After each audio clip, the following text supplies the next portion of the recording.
Good morning students, happy new year. आप लोग पहले थर्ड टर्म का जो सिलेबस है वो पहले नोट कर लीजिए। हम लोग का थर्ड टर्म जो होता है उसमें हम लोग का 5 चैप्टर्स रहेगा। इनमें से चैप्टर 1 जो है leaf, chapter 2 flowers fruits and seeds and chapter 5 respiratory system. ये ऑलरेडी आप लोगों को first term and second term में आ चुका है। नया 2 चैप्टर है, वो है chapter 7 health and hygiene and chapter 8 adaptation. ठीक है, आप लोग नोट कर लीजिएगा। ये 5 चैप्टर आप लोगों का फाइनल जो थर्ड टर्म होता है हम लोगों का उसी में आएगा। ओके, तो पहले 3 चैप्टर तो आप लोग रिवाइज कर लेंगे। हम लोग आज शुरू कर रहे हैं चैप्टर 7। ठीक है, वो है हेल्थ एंड हाइजीन। आप लोगों का बुक थोड़ा देखना पड़ेगा क्योंकि यहाँ पे बहुत कुछ है जो बुक से आप लोगों को याद करना पड़ेगा। ठीक है, तो हेल्थ एंड हाइजीन चैप्टर्स के आगे जाने से पहले हम लोग देखेंगे कि हेल्थ किसे कहते हैं।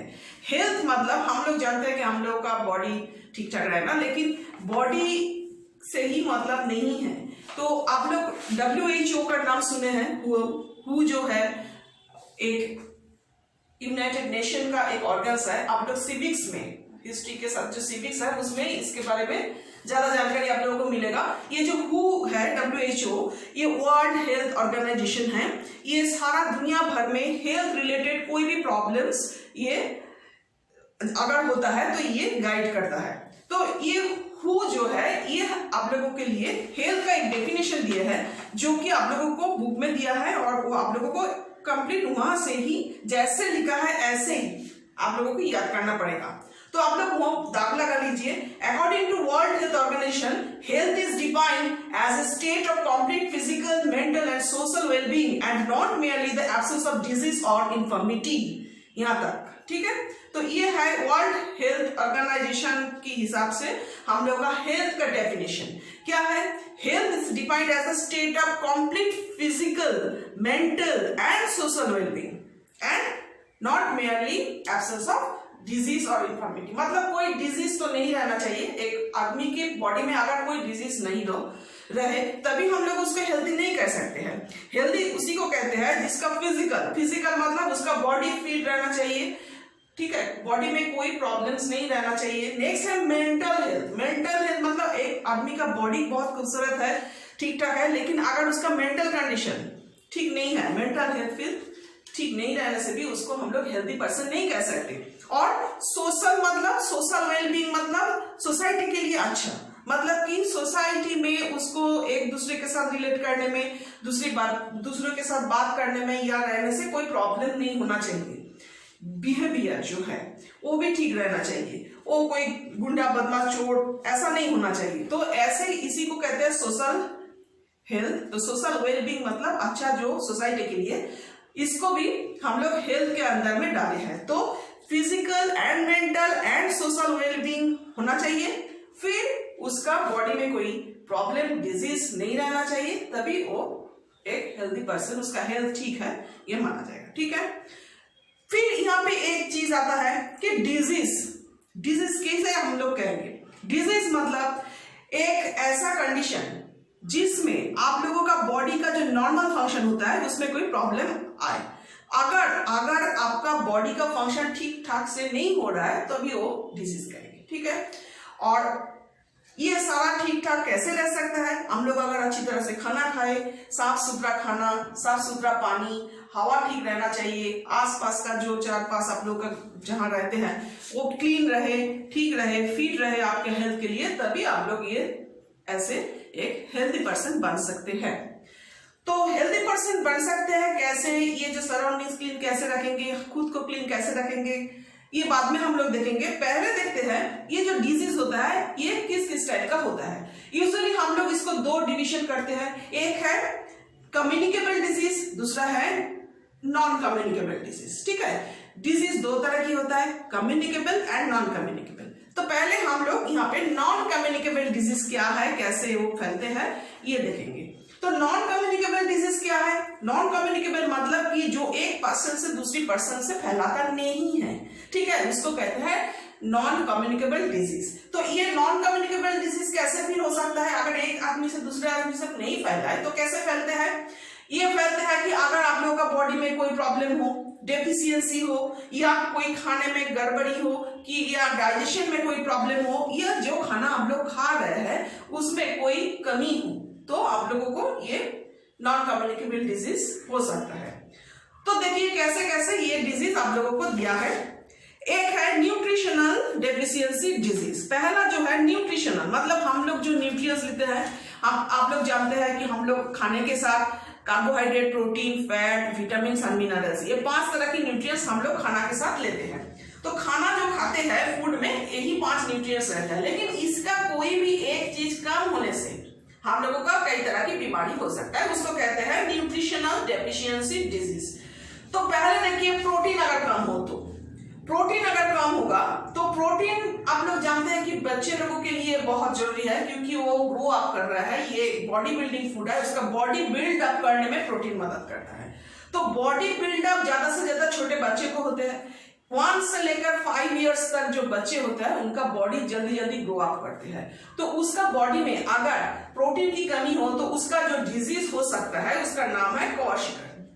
ठीक है, देखिए आप लोगों का बुक में जो लिखा है क्वाशिकर। क्वाशिकर जो 1 to 5 इयर्स एज का बच्चे को होते हैं, इसमें बॉडी इसका ज्यादा बड़े नहीं होता है, ग्रोथ ठीक से नहीं होता है, और इसका जो बेली है, पेट का पोर्शन ज्यादा फूल जाते हैं, लेकिन हाथ पा जो है हड्डी पतली जैसे लिप करते हैं, मतलब कि एकदम थीन हो जाता है।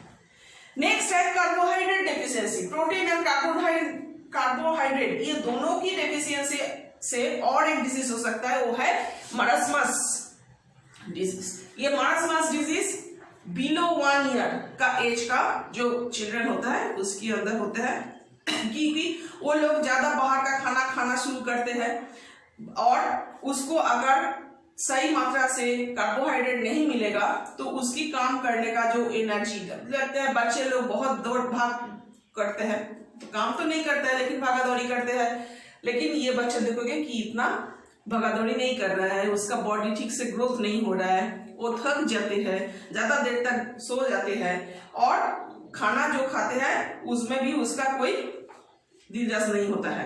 तो ये बच्चा का ग्रोथ हैम्पर करते हैं मरसमस डिजीज। ठीक है, नेक्स्ट जो है विटामिन डेफिशिएंसी डिजीज। विटामिन की कमी की वजह से क्या क्या डिजीज हो सकता है? बहुत सारा डिजीज हो सकता है। आप लोग देखिएगा, नाइट ब्लाइंडनेस, आप लोगों का बुक में 5 डिजीज के बारे में दिए हैं। Night blindness, beri, scurvy, ricket and haemorrhage. तो पहले देखते हैं नाइट ब्लाइंडनेस। नाइट ब्लाइंडनेस, ये ब्लाइंडनेस मतलब कि रात को ये अच्छी तरह से दिख नहीं पाते हैं। ये किसकी कमी की वजह से होते हैं? ये देखिएगा, आप लोगों का बुक में जो चार्ट दिया है, ये चार्ट में जो है सारा आपको याद करना पड़ेगा, क्योंकि देखिए यहाँ पे विटामिन ए जो है, विटामिन ए की कमी की वजह से नाइट ब्लाइंडनेस ये बीमारी होते हैं। अब विटामिन ए हम लोग कैसे मिलेगा? हम लोगों को खाने के साथ अगर हम लोग carrot, mango, butter, egg yolk ये सब खाएंगे तो हम लोगों को विटामिन ए मिलेगा, तो फिर ये डिजीज हम लोगों को नहीं होगा। ठीक है, नेक्स्ट है बेरी मतलब कि हम लोगों का मसल का स्ट्रेंथ कम हो जाते हैं, मतलब कि हम लोग वीक पड़ जाते हैं, ज्यादा देर तक काम नहीं कर सकते हैं, चल फिर नहीं सकते हैं। बेरी जो डिजीज है, ये बेरी विटामिन बी की कमी की वजह से होते हैं। विटामिन बी कहां से मिलेगा? बीन्स, मीट्स एंड एग्स, ये खाने से हम लोगों को विटामिन बी मिलेगा, तो फिर बेरी डिजीज नहीं होगा। नेक्स्ट है स्कारवी जो है, ये विटामिन सी की कमी की वजह से होते हैं। स्कारवी से क्या होता है? स्कारवी से हम लोगों का जो यहाँ पे गाम होता है, मुंह के अंदर दांत जहाँ पे फिक्स रहता है गाम, उसी से खून निकालना शुरू हो जाता है, और जिससे कि हम लोग को एनीमिया भी हो सकते हैं। तो विटामिन सी हम लोगों को कहाँ पे मिलेगा? ऑरेंज, टोमेटो, लेमन, आंवला। ये जो चार्ट है, ये चार्ट आप लोगों को पूरा याद रखना पड़ेगा। ठीक है, तो ये सब खाने से हम लोगों को विटामिन सी की कमी नहीं होगा। नेक्स्ट है रिकेट्स जो है, इसमें बोन्स जो है हम लोगों का बॉडी के अंदर वो वीक हो जाता है, इसीलिए उसका बॉडी में ठीक ठाक स्ट्रक्चरल जो डिफॉर्मेशन आप लोगों को दिखाई देगा। तो जैसे कि देखिए आप लोगों का बुक में दिया है, पैर कैसे टेढ़ा हो गया, ठीक है, ठीक ठाक से ग्रोथ नहीं होगा, हड्डी का टेढ़ा हो जाने से ऐसा हो सकता है। तो हड्डी वीक हो जाता है, इसीलिए किसके लिए? ये विटामिन डी की कमी की वजह से होता है। Vitamin D fish, egg, milk and butter में मिलते हैं। नेक्स्ट है हेमरेज। हेमरेज मतलब कि हम लोगों का बॉडी के अंदर से खून अगर कहीं भी कट जाए, फट जाए, खून निकलना शुरू होगा तो वो बंद नहीं होगा, इसको कहते हैं हेमरेज। बंद होने के लिए हम लोगों को हेल्प करता है विटामिन के, और ये विटामिन के हम लोगों को कौन कौन सा चीज में मिलेगा? फिश लिवर ऑयल, फिश का जो लिवर का ऑयल, उसी में बहुत सारा विटामिन के रहता है, और मिल्क और एग खाने से हम लोगों को ये सारा विटामिन मिलेगा, विटामिन के मिलेगा, तो हेमरेज नहीं होगा। तो ये था आप लोगों का बुक में जो दिया गया 5 डिजीज जो कि विटामिन की कमी की वजह से होते हैं। नेक्स्ट दिया गया जो है वो है मिनरल की कमी की वजह से कौन कौन सा डिजीज होता है। विटामिन के बाद देखिए मिनरल डेफिशिएंसी डिजीज दिया है। मिनरल डेफिशिएंसी डिजीज में होता है एनीमिया। एनीमिया जो है आयरन की कमी की वजह से होता है, जो जिसे कि एनीमिया होने से हम लोग का बॉडी में ब्लड सर्कुलेशन के साथ ऑक्सीजन जो कैरी होता है वो कम हो जाते हैं, इसीलिए थकाव महसूस होता है, टायर्ड हो जाता है आदमी। और ये आयरन कहाँ से मिलेगा हम लोगों को? Apple, banana, guava and dates खाने से आयरन मिलेगा। नेक्स्ट है आयोडीन। आयोडीन की कमी की वजह से गॉइटर होता है। गॉइटर हम लोगों का ये जो गले के अंदर एक ग्लैंड होता है वो फूल जाता है, इसीलिए पूरा गले मसल सारा फूल जाते हैं। तो ये हम लोगों को कहां से मिलेगा? जो आयोडाइज्ड सॉल्ट है हम लोग जो खाते हैं, या सी फूड, ये खाने से हम लोगों को आयोडीन की कमी कभी नहीं होगा।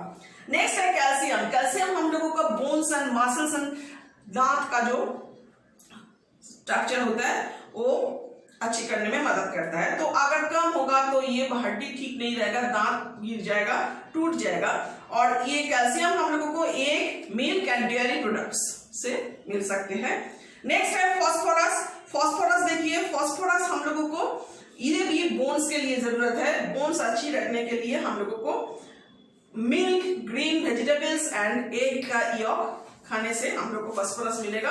कैल्शियम भी इसी से मिलता है और फॉस्फोरस भी मिलता है, ये दोनों मिलकर हम लोग को हड्डी जो है और दांत जो है इसको अच्छा बनाएगा। ठीक है, तो ये हो गया न्यूट्रिशन की डेफिशिएंसी की वजह से जो डिजीज होता है उसके बारे में कुछ बातें।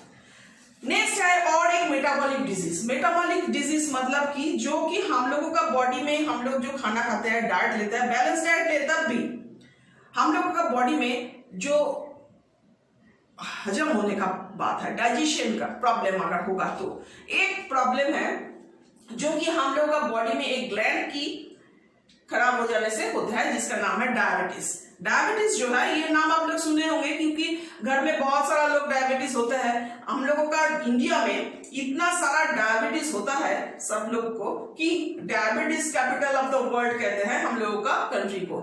इसीलिए डायबिटीज बहुत ही कॉमन कुछ डिजीज है। ये कैसे होता है, ये हम लोग जब पैंक्रियास का ड्राइंग किए थे, आप लोग देखे थे पैंक्रियास कहाँ पे है हम लोग का डाइजेशन सिस्टम में, डाइजेस्टिव सिस्टम में पैंक्रियास से कुछ जूस निकल के हजम होने का काम करता है। वो पैंक्रियास से एक हार्मोन भी निकलता है जिसको कहते हैं इंसुलिन। ये इंसुलिन अगर कम डिस्चार्ज हो तब हम लोगों का बॉडी में जो शुगर का लेवल ये कंट्रोल नहीं होता, मतलब शुगर यूटिलाइज भी नहीं होता है, स्टोर भी नहीं होता है, वो सारा खून में घूमते रहते हैं और यूरिन के साथ वो बॉडी से निकल जाता है। तो ऐसी हालत में हम लोगों का खून के अंदर बहुत शुगर लेवल हाई हो जाता है, इसको डायबिटीज कहते हैं। तो ये है एक मेटाबॉलिक डिसऑर्डर से होने वाला एक डिजीज। और एक डिजीज है जो हो सकता है वो है हेरिडिटरी। हेरिडिटरी मतलब मम्मी पापा से या चाचा चाची से, नाना नानी से ये डिजीज हम लोगों के पास आ सकता है। उसका भी एक एग्जांपल देखिएगा, sickle cell anaemia. Sickle cell anaemia जो है इसमें क्या होता है, हम लोगों का जो बॉडी में रेड ब्लड सेल रहता है उसका शेप ठीक से नहीं होता है, वो एबनॉर्मली शेप्ड हो जाता है, इसीलिए उसको बहने में, खून के साथ बहने में मदद प्रॉब्लम हो जाता है तब ये, लेकिन कभी ठीक नहीं होता है। और इसके लिए कोई जिम्मेदार भी नहीं है क्योंकि ये उसका जो हेरिडिटरी डिजीज मतलब हेरिडिटरी प्रॉब्लम्स है, हेरिडिटी थे आया है, मतलब मम्मी से, पापा से या कोई रिश्तेदार से उनकी बॉडी में आ गया है, तो इसमें कोई कुछ नहीं कर सकते, ऐसा ही उसका रहना पड़ेगा। ठीक है, तो ये था कम्युनिकेबल डिजीज के बारे, नॉन कम्युनिकेबल डिजीज के बारे में। आप लोगों को जानकारी दिया। नेक्स्ट डे हम लोग मोस्ट इंपॉर्टेंट कम्युनिकेबल डिजीज जो एक आदमी से दूसरे आदमी से फैलते हैं उसके बारे में हम लोग पढ़ाई करेंगे। तब तक के लिए आप लोग ये पढ़ के देख लीजिएगा और सिलेबस जो है नोट कर लीजिए। ठीक है, गुड बाय।